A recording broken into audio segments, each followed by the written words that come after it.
Olá, pessoal. Estamos aqui de retorno para podermos tratar dessa matéria importante no seu concurso, Direito Administrativo, Ministério Público da Bahia, instituição de sumo respeito, espetacular.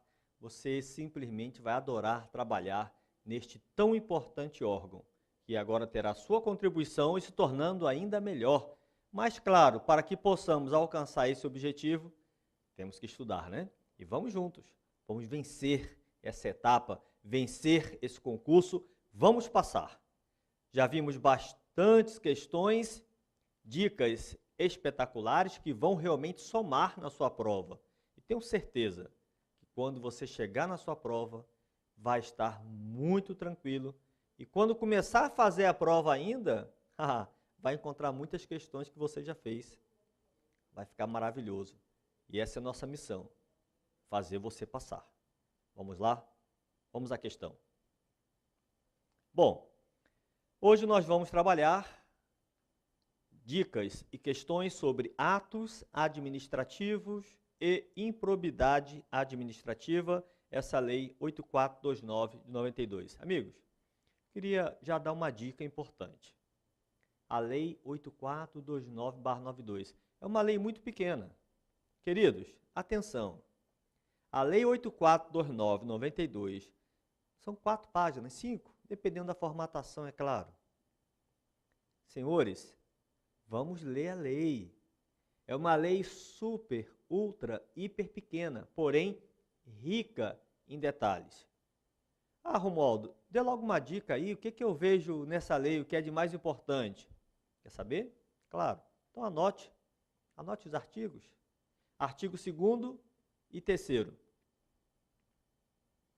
9 ao 12. 9 ao 12. 14 ao 16. E o 23. Dificilmente a banca vai fugir disso, tenho certeza. Então, esses artigos que eu acabei de mencionar a vocês, é espetacular. Sempre cai em prova e nós vamos trabalhar cada um deles nas questões. Vejamos. Bom, a primeira questão, recente a questão, 2015, TRE de Roraima, técnico.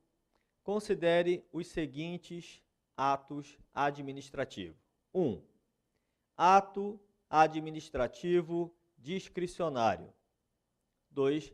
Ato administrativo vinculado. Queridos, o ato administrativo ele poderá ser discricionário ou poderá ser vinculado de acordo com a margem de opção que a lei reserva ao administrador.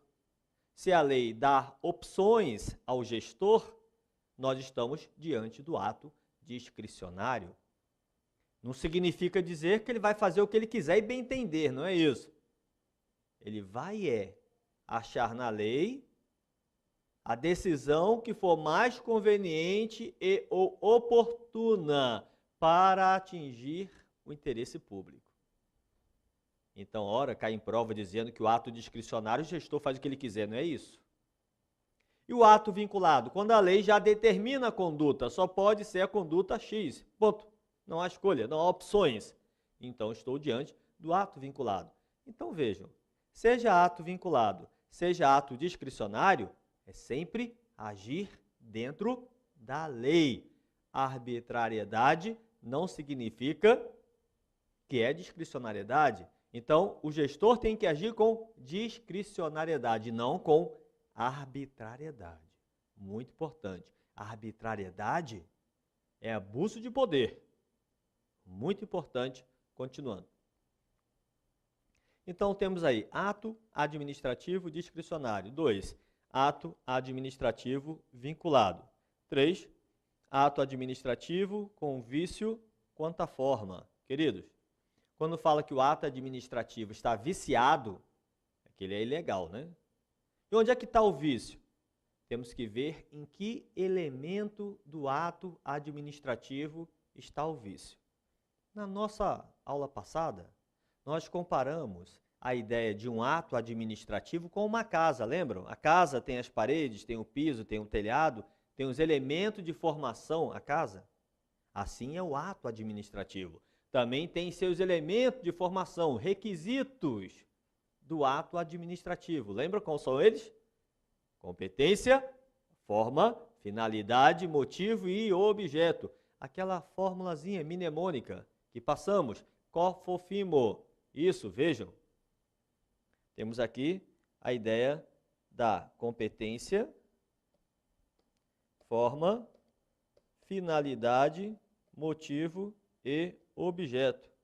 Competência, forma, finalidade, motivo e objeto é o que nós chamamos de competência, forma, finalidade, motivo, objeto, elementos do ato. Então, o item 3 fala, ato administrativo com vício de forma. E 4 diz, o mero ato administrativo, como exemplo, a certidão. Se ele fala em mero ato administrativo, ele está falando de quê? Isso, o chamado ato de mero expediente. Alguns, como ora a certidão, visto, alguns nem consideram ato administrativo no sentido técnico, no sentido restrito. No sentido amplo, também está claro entre os atos administrativos como mero atos administrativos. Mas o que ele quer na questão? Vejamos. Pode ser objeto de anulação, quando eivado de vício de legalidade, o descrito em... Ora, ele fala lá para mim em vários atos administrativos, ato X, ato Y, ato Z, ato... Aí pergunta, qual desses atos pode ser objeto de anulação? Qualquer um. Qualquer ato que contém vício pode ser objeto de anulação. Um ato discricionário, quando viciado, anular. Um ato vinculado, se ilegal, está sujeito à anulação. Um ato que já tem vício, lógico, está sujeito à anulação. Então, qualquer ato administrativo, amigos, está sujeito à anulação. Aproveito para informar, muito importante para a gente fixar, qualquer ato administrativo está sujeito a controle, seja por qual for o poder, executivo, judiciário, legislativo, pode controlar um ato da administração pública, pode controlar um ato do poder executivo. Quando o poder executivo controla ele mesmo, autotutela. Quando controlado pelos demais poderes, tutela. É o princípio da tutela ou controle e princípio da autotutela ou autocontrole. Muito importante. Então, qualquer ato está sujeito à anulação, basta que ele contenha vício. Continuando. Logo então, questão número 1, temos aí como resposta a C, né? Qualquer ato administrativo. Muito bem. Questão 2. Considere duas situações hipotéticas. O prefeito de Boa Vista praticou ato administrativo de competência exclusiva da Presidente da República. Josefina, servidora pública, demitiu o também servidor público José por ser seu desafeto, inexistindo qualquer falta grave que justificasse a punição, a propósito da validade dos atos administrativos narrados.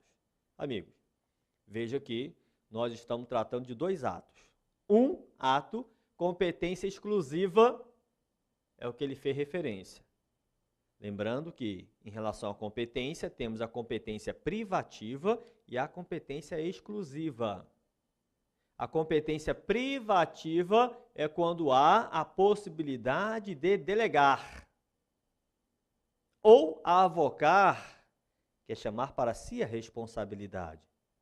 Agora, quando se falar em competência exclusiva, queridos, competência exclusiva significa que aquela conduta só pode ser praticada por aquela autoridade, por aquele servidor. Como, por exemplo, a edição de decreto regulamentar. Ato regulamentar, a competência é exclusiva, é indelegável. A competência para julgar recursos, indelegável. Aí falamos, inclusive, do tal do decreto regulamentar, lembram? Para que serve? Serve para regulamentar uma lei, detalhar uma lei. Queridos, muitas das vezes a lei ela é de difícil entendimento, é muito abstrata. Então, compete ao chefe do Poder Executivo, com exclusividade, editar decreto regulamentar, ou seja, decreto para regulamentar, explicar a lei, detalhar a lei, tornar fiel a execução da lei. Então, um decreto regulamentar, por exemplo, é um ato que só pode ser praticado por chefe de executivo. Ou seja, se for uma lei federal, presidente da República, lei estadual, governador, lei municipal, prefeito. Então, o ato de competência exclusiva não pode ser praticado por outra autoridade que não aquela. Então, na nossa questão, diz que o prefeito praticou um ato que é de exclusividade do presidente. Então, esse ato do prefeito está viciado. O ato é um ato ilegal. E competência exclusiva não tem como convalidar, não tem como consertar. Se falasse em competência privativa, aí dava para dar um jeito, dava para resolver, dava para retificar, dava para consertar, dava para convalidar, que é validar o que inicialmente estava inválido. E o outro ato diz que Josefina demitiu um servidor por questões meramente pessoal. Sei lá, era o inimigo dela, um desafeto. Então ela agiu não buscando a finalidade pública. Houve o quê? Houve um desvio de finalidade. Ou seja, ela violou um princípio básico da administração pública, o princípio da impessoalidade. Não é isso? Vamos à questão? Observe. Então lá diz, ó, ambos os atos são nulos. É verdade. Ambos são nulos. Ambos os atos estão viciados. Não tem nem como consertar. Vejam. Então, ambos os atos são nulos. Existindo, no primeiro, vício de competência. E no segundo, vício quanto ao objeto. Mais uma vez chama atenção. Falou em anular um ato, falou que o ato está viciado, tem que saber em qual elemento do ato contém o vício. É competência, é forma, é finalidade, é motivo ou objeto? Vejam. Muito importante isso, tá? Então aqui, ó, vendo em detalhe cada um dos elementos, competência, forma, finalidade, motivo e objeto. Competência. Amigos, não é competente quem quer, mas quem a lei prevê. É a lei que vai estabelecer quem é a autoridade competente para a prática do ato. Então não tem como uma autoridade administrativa querer estabelecer competência para outro se a lei não permite. Então é um elemento do ato que é sempre vinculado. Observem. Então a gente diz que é um elemento sempre atrelado à lei, sempre vinculado. Não há espaço para discricionariedade. Tudo bem. E a forma? Queridos, a forma também não é livre ao administrador escolher a forma que ele quiser e bem entender para a prática do ato. A forma é sempre também a que a lei estabelecer para a situação. Então, também, forma é um elemento sempre vinculado. Observem. Então, aqui, forma é vinculado. E a finalidade? Queridos, a finalidade é sempre pública. Se fugir a finalidade pública, está havendo desvio, como no caso apresentado, né? Então ela foi demitir lá o servidor por questões meramente pessoal. Amigos, violou o princípio da impessoalidade, está se violando o princípio da finalidade. Está se fazendo desvio de finalidade. que é uma das formas de abuso de poder, abuso de autoridade. Vejam. Então, finalidade também é atrelado à lei. Motivo e objeto formam o que nós chamamos em prova do mérito. Aqui é o mérito, é o coração do ato administrativo. O que é o motivo? O motivo é o elemento fático e jurídico que dá consequência ao ato, certo? Elemento fático e jurídico. Romualdo, isso é difícil, essa linguagem aí, elemento fático, elemento jurídico, o que é isso? Muito simples. Vejam o gráfico, observe. Desenhando, a gente fixa e não esquece nunca mais, né? Então, imagine que aqui, ó, a administração pratica um ato administrativo. Que ato é esse? Concessão de férias de um servidor. Por que ela concedeu férias a esse servidor? Vamos trazer para cá a situação, né? Então, concessão de férias no servidor público. Ela concedeu férias a um servidor justamente porque o servidor público, ele fez o quê? Ele trabalhou 12 meses. Lá atrás, ó, ele veio, trabalhou 12 meses e aqui ela concedeu férias. Elemento fático. Quando fala elemento fático, nada mais é do que acontecimento. Aconteceu. Elemento jurídico. A previsão na lei. Há previsão legal? Sim. Então, aconteceu um fato e que estava previsto na lei. Então, há o elemento fático e elemento jurídico que dá razão ao ato. É o que nós chamamos de motivo. Então, o motivo é elemento fático e jurídico que dá razão à prática do ato. É o porquê que praticou o ato. Motivo. Diferentemente, é o que nós chamamos de motivação. Motivação é depois. O que é motivação? Também chamada de fundamentação. Nada mais é do que a exposição do motivo. É escrever, expor, colocar no papel, dizer o porquê que praticou o ato. Concedo férias ao servidor fulano de tal, por X dias, de acordo com o artigo tal da lei tal. Ponto.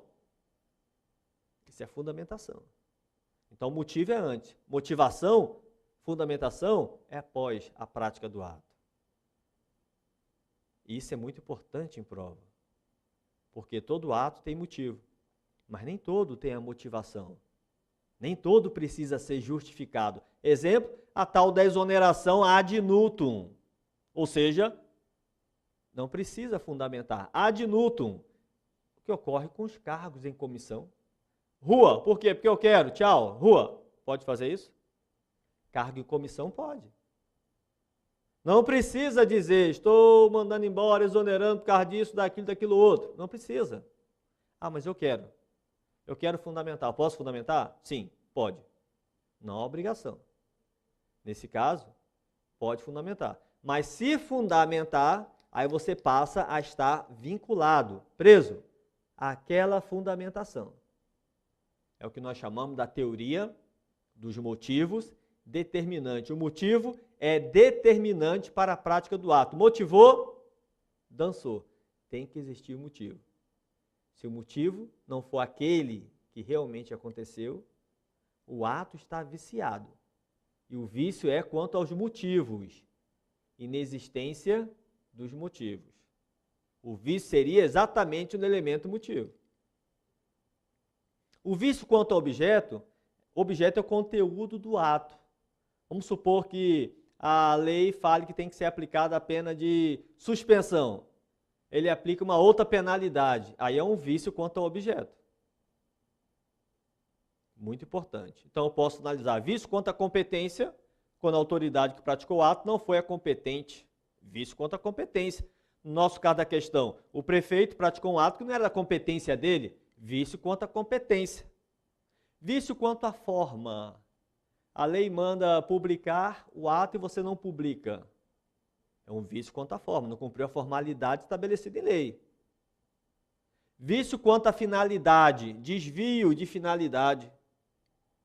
Como exemplo, Josefina, que demitiu lá o servidor indevidamente, por mera vontade dela, desvio de finalidade. Então, vício quanto à finalidade pública. Vício quanto ao motivo. Não existe o motivo no qual foi estabelecido. Vício quanto ao motivo. Vício quanto ao objeto. O objeto não é exatamente aquele previsto. Não é a penalidade que deveria ser aplicada. Não é a obra que deveria ser realmente executada. Vício quanto ao objeto. Então, ora, o ato é nulo em decorrência de um determinado vício em um de seus elementos ou mais de um elemento. Muito, muito importante. Continuando. Então, a gente observa que a questão fala, letra A, ambos os atos são nulos, existindo no primeiro vício de competência e no segundo vício de objeto. Ora, amigos, no primeiro tudo bem, porque o prefeito realizou um ato que era de competência exclusiva do presidente. Então, há um vício quanto à competência. Agora, no segundo, quando Josefina demite, por questão meramente pessoal, desvio da finalidade pública, vício quanto à finalidade. Continuando. Olha a letra B. Apenas o segundo ato é nulo. Não, já vimos que ambos são nulos. A letra C. Ambos os atos são nulos, perfeito, existindo no primeiro vício de competência. Ok. E no segundo, vício relativo à finalidade, conforme a explicação, então, item correto. A letra D, ambos os atos são inválidos. E a letra E, apenas o primeiro, não. Ambos são inválidos, né? 3. Jonas, servidor público, revogou ato administrativo que já havia exaurido seus efeitos. No mesmo dia, anulou ato administrativo que, embora válido, era inoportuno ao interesse público. Queridos, ora, nós falamos que anular refere-se a ato viciado, revogar refere-se a um ato que não contém vício. Todavia, a administração acha que é melhor de outra forma, ou seja, por mera questão de conveniência e ou oportunidade, ela resolve revogar. Então, anular decorre de vício.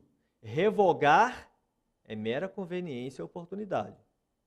Mas atenção, nós também falamos que nem todo ato pode revogar. Todo ato pode anular, desde que contém vício.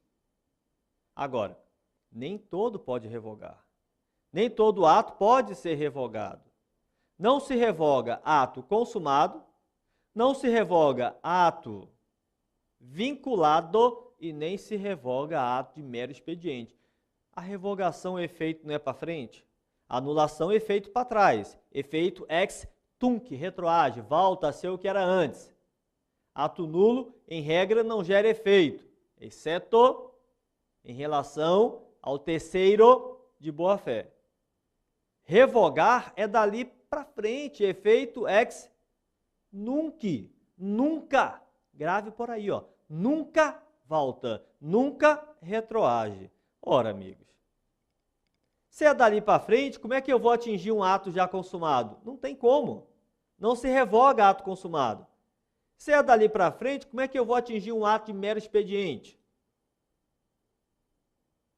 Se o motivo da revogação é conveniência e ou oportunidade, como é que eu vou revogar um ato vinculado?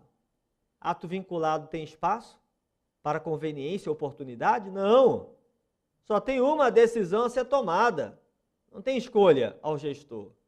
Então, repito, não se revoga ato de mero expediente, não se revoga ato vinculado, não se revoga ato consumado. A questão. Então, veja que Jonas, servidor público, revogou ato que já havia exaurido seus efeitos. Ora, amigos, ele revogou ato consumado. Errado, né? Continuando. No mesmo dia, anulou o ato que, embora válido, ora, o ato era válido, o ato não contém vício, então não deveria anular, mas sim revogar. Continuando. Sobre o tema. Sobre o tema, a letra A diz, incorreta as condutas. Perfeito, está incorreta as condutas. Pois não é válido, na mesma data, utilizar de ambos os institutos. Ora, é por isso que não é válido? Não pode fazer isso no mesmo dia? Claro que pode. A administração faz isso todo dia, né? Digamos dessa forma. Continuando. Letra B. Incorreta ambas as condutas. Perfeito. São incorretas.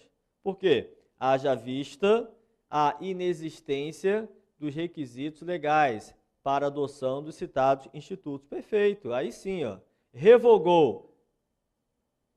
Inexiste em falar em revogar ato já exaurido. Anulou. Inexiste falar em anular por questão de inoportunidade, questão de ato válido. Né? Logo a B, perfeita alternativa. Letra C, corretas. Letra D, correta, correta. Logo está incorreto, pois vimos que ambas as condutas são incorretas. 4. Sabe-se que, depois de editado, um ato administrativo produz efeitos como se válido fosse, até sua impugnação administrativa ou judicial. Esse atributo dos atos é denominado, queridos, acabamos de falar na questão anterior sobre os elementos do ato administrativo, requisitos formadores do ato. Quais são eles? De novo, competência, forma, finalidade, motivo e objeto. Temos que fixar esse negócio. Muito importante. Competência, forma, finalidade. Competência, forma, finalidade, motivo e objeto. A casa, telhado, paredes, piso. A casa é grande ou pequena? É feia ou bonita? Aí não são elementos de formação da casa, aí são atributos, qualidades que contém a casa. Assim também é o ato administrativo. Queridos, o ato administrativo tem os elementos de formação, que é o cofofimo, e tem os atributos, qualidades, características do ato administrativo, que é presunção da legitimidade, autoexecutoriedade, imperatividade, tipicidade e exigibilidade. Olha aí, ó. Presunção da legitimidade, imperatividade, tipicidade, autoexecutoriedade e exigibilidade. Queridos, presunção da legitimidade. Presume-se que o ato não contém vício. Presume-se que o ato está de acordo com a lei, tem fé pública, é verdadeiro, presunção da veracidade. A ideia da imperatividade refere-se à imposição unilateral de vontade da administração. Ela pode impor, independentemente do que a gente acha. Autoexecutoriedade é a possibilidade de executar diretamente suas ações sem precisar bater a porta de um outro poder, sem precisar se socorrer ao poder judiciário. E a tipicidade é mera previsão legal. O ato administrativo, para que seja ato administrativo, é uma conduta prevista lá, prevista em lei. Típica, tipicidade. E a exigibilidade é que o ato deve conter elementos que seja capaz de exigir a imposição da administração. Como, por exemplo, faça a conduta sob pena de multa. A multa é a possibilidade de exigir aquela prestação na obrigação. Então, são atributos do ato e cuidado que as bancas gostam de inverter. São requisitos do ato administrativo, entre outros, a presunção da legitimidade. Opa! Romualdo falou, existe no ato, realmente, a presunção da legitimidade. Sim, existe. Mas não como requisito, mas sim como atributo. Atributo do ato, entre outros, a competência, a forma e a finalidade. Opa, isso existe no ato. Competência, forma e finalidade. Porém, como elemento e não como atributo. Sacou? A banca adora isso, adora inverter, adora brincar com essas situações a questão. Então, sabe-se que, depois de editado, um ato produz efeitos como se válido fosse, até sua impugnação administrativa. Ou seja, amigos, Presume-se que o ato está de acordo com a lei. Presume-se que o ato não contém vício. Olha a questão. Então, esse atributo dos atos administrativos é denominado imperatividade, também chamado de poder extroverso. Isso aqui está certo, a imperatividade também é chamado de poder extroverso, mas não é o que está se falando na questão. Na questão, ele fala da presunção da legitimidade, né?